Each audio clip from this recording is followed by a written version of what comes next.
Now, I'm curious, because you've talked about how results are sometimes different from, at the polling unit, then later on, they have been changed when they get to the collation centers. Now, you are talking about transmitting these results. If for whatever reason, the data on the paper changes from what you eventually get at the collation center, what has been electronically transmitted, what is going to be legally tenable in a court of law? Yeah, for us, we are transmitting the results as well as moving the manual. So, our interest is to make sure that what has been signed manually at the polling unit is what has been transmitted. Whenever there is change, we can audit and query the collation officers to put it right. However, based on the law, is that manual for now that will be tenable in the court. If the new Electoral Act is passed, it changes. It's no more going to be that manual. It becomes electronic transmitted. But based on the law today that we have, is the manual. But we are transmitting also to use it not only to edit and to make sure that that manual is not changed. And if it's changed, with any cancellation or submission, we'll be able to make sure you bring it back. So it's a game changer.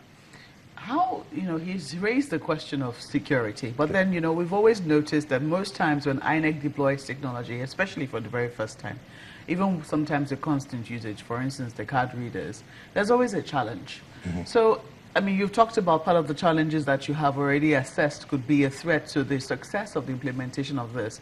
There are questions as to how do we know that the network will work on those days? Is it all the centers that will be able to send electronically their results?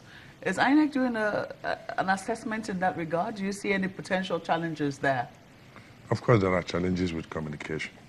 There are challenges with security. In communication, what do? We have a committee working now, on one ground, a committee with NCC. And we are working and looking at all the footprints of the telecoms, network coverage, in such a way we will get a system that will work effectively. We're also working with NATCOMSAT, developing how can we use some of their facilities to make sure we transmit. So we are solving that. When is going to be your test run for this technology? We started doing the test run since 2013, 2014. We've been doing pilots, doing this design, checking issues. And then after 2015, we started using them in real-life elections, piloting. And the results are good. What? However, that's electronic transmission? Oh, yes, we've been doing that quietly, studying it. In engineering, you do a design. You allow the process that is going on, and by the time you'll be doing that to check. And if you look very well, after 2015 was a better election than 2011. After 2015, you notice that we have better elections, apart from some places we have violence. Why? Is this piloting scheme that helps us to also try to edit some of the results by making sure we call them. So this is the result, no changes, and we're getting good results. So what I mean is, what election are Nigerians going to know that this is a technology that is being deployed right now?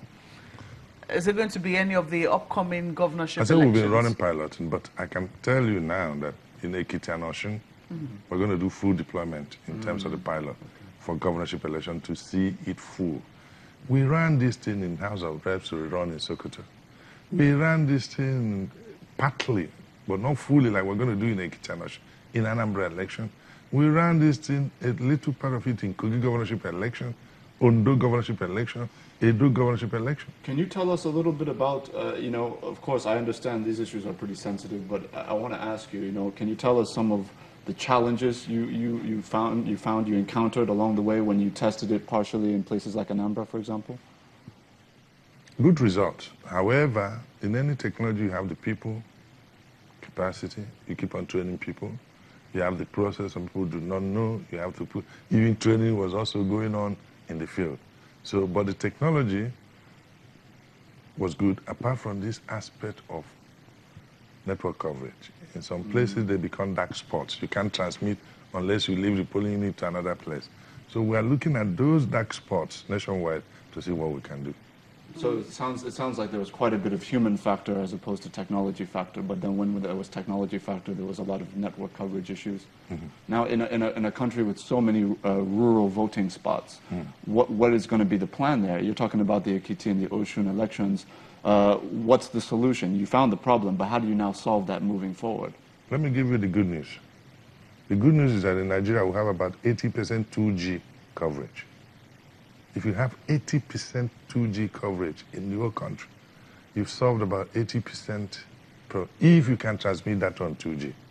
I won't like to go into details, but that's what we're working on. What happens to the other 20%? Good. That 20% is what we're working with NatComSat and some other and NCC with telecom. How do we now, during the election, serve this unserved area?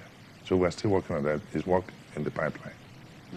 But don't you think that the fact that this law, the amendment to the Electoral Act hasn't been passed, enabling electronic voting, don't you think that it creates a loophole somehow in terms of the fact that if politicians know that what will actually be accepted in the courts at the end of the day is what is on the paper, not what has been transmitted, some people can still get desperate enough to try and change the results on the paper?